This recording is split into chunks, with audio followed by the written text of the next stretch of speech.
Welcome to another podcast, and today we will continue this series Building Next Steps Professionally. And today's topic is how to build efficacy in your clients. And this will be brought to us by Ayisha Chandni. So let's hear from her. With that, I don't want to delay any further. We have Ayisha with us. She is one of our national consultants. She's here to join us. And we are doing this series that's called Next Steps Professionally. And since last few months, we have been bringing in different topics, different things that would help you and support you in your next steps. So today's topic is building efficacy in our clients. And for that, Ayisha, I will give it over to you. Hi everyone, good morning. Thank you so much, Jessica, for that introduction. So today we are going to talk about a topic which I think is very, very important for all of us as we grow in the field of lactation. So not just for new grads, even for people who are a little seasoned in the lactation field, it's something we keep revisiting and keep talking about over and over again because it's something we all need to build on and consciously work on. So moving to the next slide. Okay, so first we're going to talk about what do we actually mean by client efficacy? Why is this so important? What is this tricky word called as efficacy? So when we say client efficacy, what we're actually talking about is we're talking about a mother's belief in her own ability, right? We all know this challenge we see with first-time mothers, their confidence level or how what they think about themselves is something which is very volatile, right? They don't know if they can handle this. They don't know if am I a good enough mother. It's a mom guilt which is never ending, but in the beginning stages, right after birth, in the early days of breastfeeding, that is something which is very, very high and very, very common.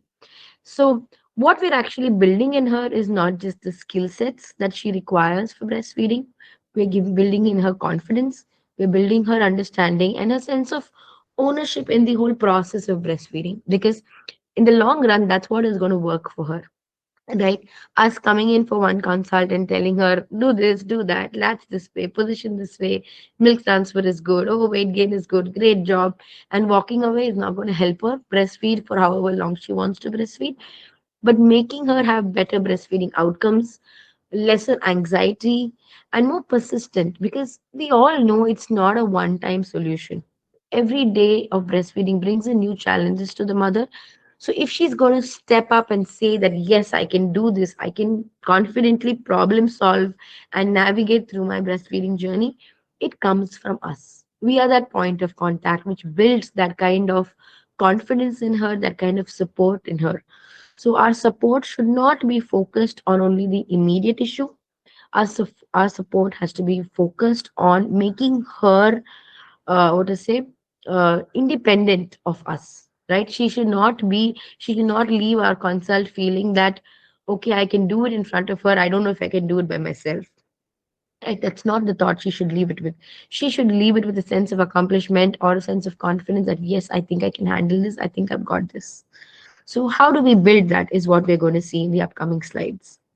So, I've broken this down into four simple pillars and four simple actionables so that we can focus on it better. So, breaking that down for you a little bit, first is knowledge simplification. As most of us are from a non medical background, I'm hoping we're not going to be using too much of medical jargon when we're speaking to the clients. So, even if we are, I think it's important that we don't go around saying stuff like, oh, I think there's delayed lactogenesis or whatnot.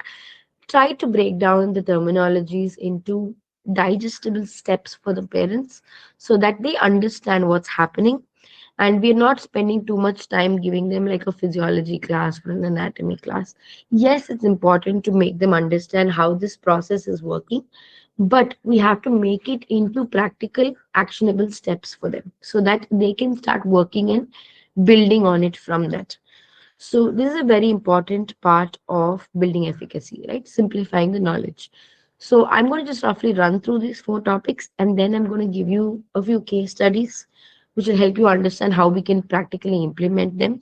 So moving to the second one in the four steps that I've listed down is skill demonstration, which is a guided practice. More than us getting all hands on and doing it ourselves, guiding the mother, slowly nudging and slowly tweaking what she's already doing will help build her confidence level and help her feel like, I think I'm doing this right, or I think I'm able to handle this better. So that is the second step in the two pillars. The third is definitely positive reinforcement. We live in communities and societies which are constantly telling the mother what not to do or how she's doing things wrong. We cannot be the same kind of voice for her. We have to be the kind of voice, the kind of support that is reinforcing the positivity that she has, noticing the small things she's got right, and building the confidence from there. So, how we voice it to her, how we speak to her is going to be multiplying in her head, and she's going to remember this. She's going to remember, oh, yes, the lactation professional said that I was doing this right, or she said that this is how I'm supposed to hold the baby, or she said my positioning was correct. So, she is going to remember that. So, when you take note and notice the things that are going really well and highlight it like a big achieving moment, what happens is she remembers it and she builds her skill sets on that. The fourth is a very, very, very important point, which is a collaborative approach. And when we talk about a collaborative approach, we're not going to go from a place where I'm the expert, you are the client, you listen to me. No, it's going to come from an angle of we are going to do this together, we're going to build a care plan together. So when the mother comes to us with a problem, we understand her problem, we understand her goals, we understand her challenges, and build a care plan together, saying, okay, let's tweak this based on what works for you, what doesn't work for you, and how we can do this together. So, now in the upcoming slides, I'm going to slowly break down each of these points with a case study, hoping that will actually help us see how this can be done practically also. So, the first one is simplifying knowledge. And the case study I've taken for this is something which is very common, which is a first time mother worried that she's not getting enough milk, right? Baby's not getting enough milk, or I don't think I have enough milk supply. And what is a common mistake in this situation? We all get into the physiological explanations, right? Of course, you have enough milk. It's just the first week, milk will be flowing in excess, right? We want to help the mother understand how the process of lactogenesis is, what is really happening in her body, how her body is producing milk. We want to always tell her all of that. But is that going to help the mother? Probably not.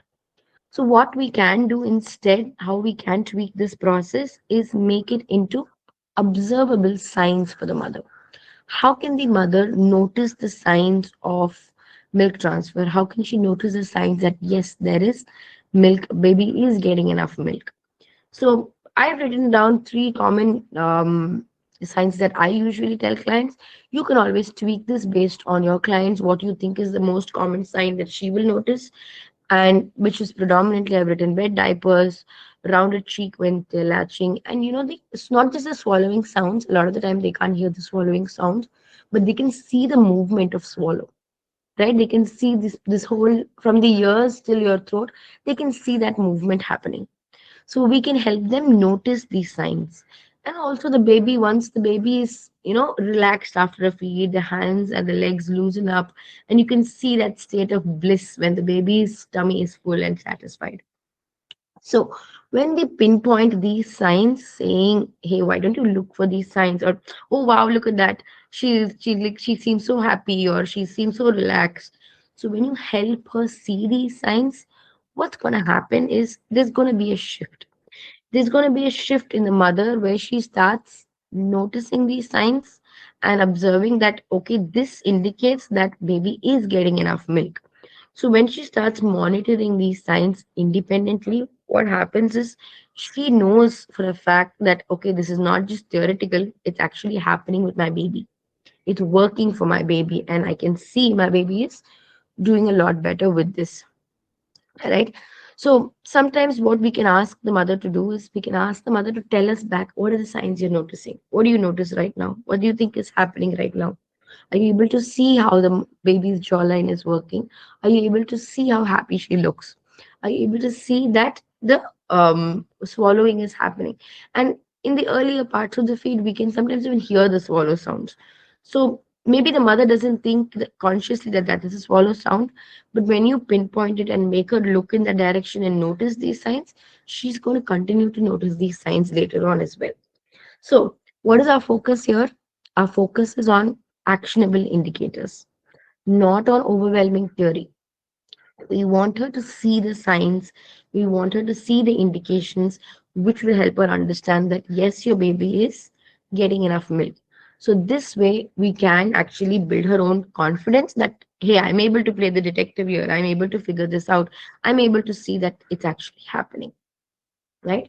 So moving on to the next pillar, which is guided skill practice. So this is a challenge I've also had very often, which is when I see the latch is not going well, no, there's this twitch in me saying, I want to correct it or I want to fix it. Right? When you see that the baby is not tummy to tummy on the mother, or the baby is like this, or the baby is not snuggled nicely on the breast, it's that the professional in you wants to meddle with it, right? It wants to correct that latch. But instead of doing that, taking a step back and saying that, let me let the mother latch the baby herself, and let me slowly make tweaks to what she's doing. So when she's holding the baby, you guide her hands, right? Instead of you adjusting it yourself, guide her hands to where her hands should go. Guide the position she uses to hold the baby's head and support the baby's jawline, right? Ask her, what do you notice right now? When the baby is latching you this way, do you notice any difference? Do you feel any different? Make her notice the signs that she's seeing. And then let her attempt to position the baby herself with the supervisions. So when even then, no, you break it down into points. Give her points. These are things which we have all done it in our learning modules as well. We talk about the visible signs: flanged lips, closed mouth, nose away from the breast, head tilted upwards. So make her notice it as signs as she's holding the baby. So that way, every time she tries to latch the baby on her own, she will look for these signs. Instead of just believing your word that, oh, the lactation professional said I'm right, she will look for the signs which makes her understand that she's actually right. So that way, a success mother not only successfully latches the baby, but she can independently also do it herself, and definitely make her do it by herself before she leaves from you, right? So the goal here is not just a perfect latch, but it is independence and in building that efficacy in the mother to be able to do it herself without your help, right? So moving to the next slide, which is the next action, I think this is one of the most important skill set that we as lactation professionals need to have, which is the language we use, the way we speak to the mother. So, as I said, we don't come from a standpoint where we are the expert, they are the client, we are above you. It's not a power dynamics that we're having. We are trying to build a partnership with the client. So, when you're building a partnership, it's a give and take. You meet them where they are. You don't stand up in the high horse and address them from that point. So, what happens is when you meet them where they are, the mind shift, there's a complete shift that I'm not somebody who doesn't know anything. I carry a lot of value when I come into this consultation, right? We have to help mothers trust in their own instincts. We have to help mothers trust in their own ability to identify and problem solve. And how you build that trust, how you build their efficacy is through your words. So the client may not remember the instructions you gave, but the thing she's going to remember for a lifetime is how you made her feel, right? If a client keeps coming back to you for her next baby and her next baby and her next baby, that just shows that she's built that relationship with you. And what is most important for us to do is to build that relationship with the client. So the way you address situations, the way you speak to her matters a lot. Even you saying like, notice the small things she did right. For example, if she says, oh, she gagged a little bit now, appreciate that. I said, wow, it's a great thing that you noticed that, because trust me, a lot of mothers don't notice that, right? So even the smallest of things she does, make it sound like an achievement. And honestly, I feel that a lot of times our job should be to be their cheerleader. We should be their cheerleader, cheering them on for all of their achievements. Because honestly, we all know being a mother is a very thankless job, right? There's nobody there appreciating all your efforts and appreciating how much you're doing for your child. So you being the cheerleader for her, you appreciate and notice the small things she's done, and congratulate her and thank her and tell her that it's an amazing thing that she's doing. And also, instead of giving instructions, ask more open ended questions. Ask more questions as to what do you think is happening here? How do you feel about the latch now? How do you feel the baby? How are you able to attach to the baby? Are you able to bond well with the baby? Ask more questions and make it a more, even in your language, in the way you phrase it, make it a more collaborative approach. Let's try this together. Let it not be like, I'll show you what to do. Let it be more like, let's do this together. And I know we don't say things abruptly saying, hey, you're doing it wrong, or just do what I say. But sometimes the way we word it or the actions we do, even you just taking the baby and putting it on her, will make her feel like, okay, I don't know what I'm doing. She's the one who knows better. Right? Instead, even the small nuances of how we behave, our body language, our eye contact, our posture, our touch, all of that can build her confidence. So rephrasing the whole thing to help the mother believe in herself is very, very important, and that actually plays a huge role in how long the mother breastfeeds, how well she combats her issues. Because we all know clients who call us in the middle of the night with a problem, because that is actually a problem, because we have not given that mother the confidence to handle the problems herself. We have not given her the tools to handle the problems herself. So that is exactly what we need to build with her from the moment we see her. Yeah. So moving to collaborative problem solving, what we're trying to do is, okay, this just imagine this client, a mother who wants to supplement because there's a lot of f- babies continuously feeding with me, the babies cluster feeding a lot. So instead of telling the mother saying no, no, no, cluster feeding is normal, or this is not, this is absolutely fine, validate how she feels, how you can get to the point of efficacy. Yes, this might seem like a slower process to get to your solution, but by validating how she feels, you make her connect with you and trust you to have a conversation with you about how genuinely how she is going through this process. So if you dismiss of her fear, or simply tell her that don't supplement, or you're risking anxiety in her, you're making her actually develop a kind of resistance with you. So instead of doing that, explain to her, like validate her feelings first of all. Help her understand that, yes, I see you. I understand how this must be feeling. I know how heavy this is for you.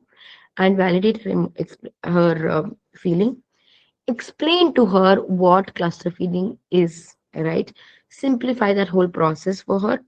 Ask her what has helped her cope so far. How did you manage it when you're continuously feeding? What are the things that you do? And then co-create a plan with her, right?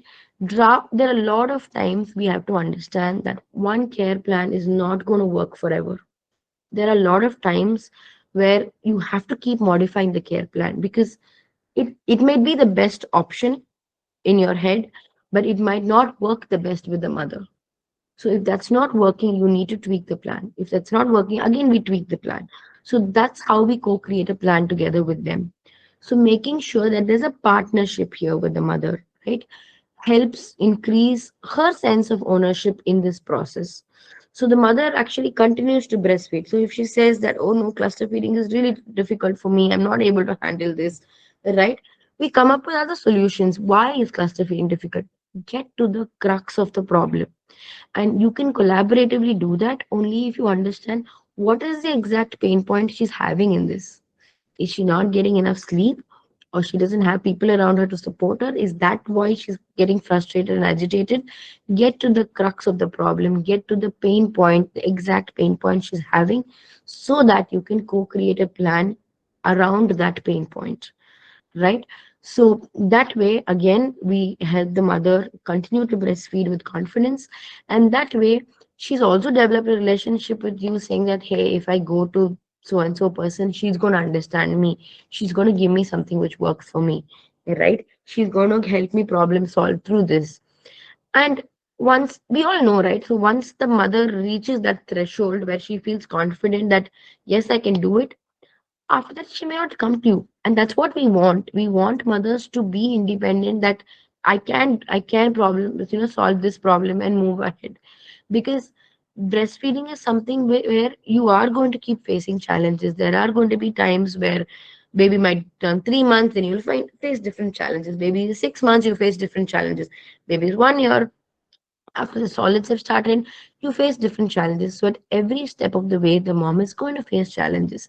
And what we need to build is that sense of efficacy that she can handle this on her own. And a lot of the time, I've seen that the stepping stone is the birth experience and the early days of breastfeeding. If that place the mother feels confident and happy and empowered, she's going to be able to push through whatever life throws at her. And she's going to feel like an invincible person, right? So that is the skill set that we're trying to enable in the mother. So moving to the next slide, to summarize all of this, we move from a point of being an expert to an empowerer, right? I know empowerer is not a word, but I think it should be. We should be those ambassadors, advocates who empower the mother and build these skill sets in her, which she is going to remember for life. And she's going to empower so many other people through the skill sets. So, the simple takeaways that which we all have to take away from these lessons is asking reflective questions, right? Reflective questions, what she said. When you repeat and reiterate what she said, she knows you've heard her. And you reflect on what she said and ask her a question if you need more clarity. You normalize the challenges she's facing, like not dismissing of how she's facing and saying, agreeing with her, saying, yes, I can understand how overwhelming that will be for you.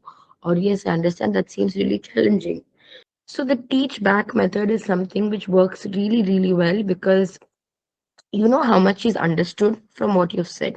Because a lot of time we keep talking, we keep explaining, but we don't know if they've really understood what we're saying. So ask before she leaves your consult, asking her to teach back what you've just taught her or show what you've just showed her helps us also understand how far they've understood. Definitely encourage small wins, right? Being their cheerleader and supporting them through all of their wins because we are not going to be making long time goals. It's important with every consult you give them short goals, right? If you're going to see them again in 3 days, give them short goals of, okay, what do we hope to achieve in these 3 days? And then when you see them for the next consult, give them again short time goals. So when they've achieved, even if they've not achieved the goal, if the baby, you're trying to bring the baby back to breast, baby has not started coming back to breast, but at least baby is staying at the breast without fussing, that is a win. You recognize the win, you highlight the win, and you tell her, wow, that's great that she's actually coming to the breast because the baby was pushing back before. But now she's at least on the breast and not fussing at the breast. So encourage and make her feel great about these small wins. And providing follow-up plans, right? We always have to give them a do this for 3 days or do this for 7 days and come back to me, right? And then we will take the next steps. Let them know that this is not a one time solution, that it takes good amount of collaboration and effort together. So give them follow up plans. So we will do this at three days, we'll do this at 1 week, we'll do this at 2 weeks, and then we'll see how that goes. So that way they understand how this partnership is going to work. And definitely celebrate the progress, not perfection, because we all want that perfect latch, we all want that perfect wide open mouth and perfect milk transfer. That may not happen all the time. Every step towards it is a big achievement, so celebrate that progress. And as a takeaway from all of this, what I want us to understand that we are not indispensable, right? We can all be replaced, right? There are so many of us, and Beginner now has grown so beautifully with thousand odd lactation professionals. We are all indispensable, and even the clients, we don't want them to just depend on us like we are their savior. That's not what we want. We want mothers to feel capable. We want mothers to feel confident, and that is what is going to bring in a big change in the lactation community. It's going to bring in a big change in breastfeeding numbers, is when mothers feel more capable, because this is technically knowledge they should have got much earlier, which unfortunately our education system doesn't provide, right? So now that they have this knowledge, we have to be the ones who make them feel capable and confident that they can do this themselves. So that is the kind of building that we want to do, and I'm hoping that we can actually achieve that. It might take time, it might seem like a time consuming process. It might be a lot more easier to just do things for them and walk away from the consult, especially when you're in a hospital setup, going from room to room, seeing moms. But even these small changes, taken even one or two action points from this that you start implementing consistently, it gives a great long term benefit and a great, it creates a ripple effect with your clients that I hope and pray that it will bring in better numbers and success to you.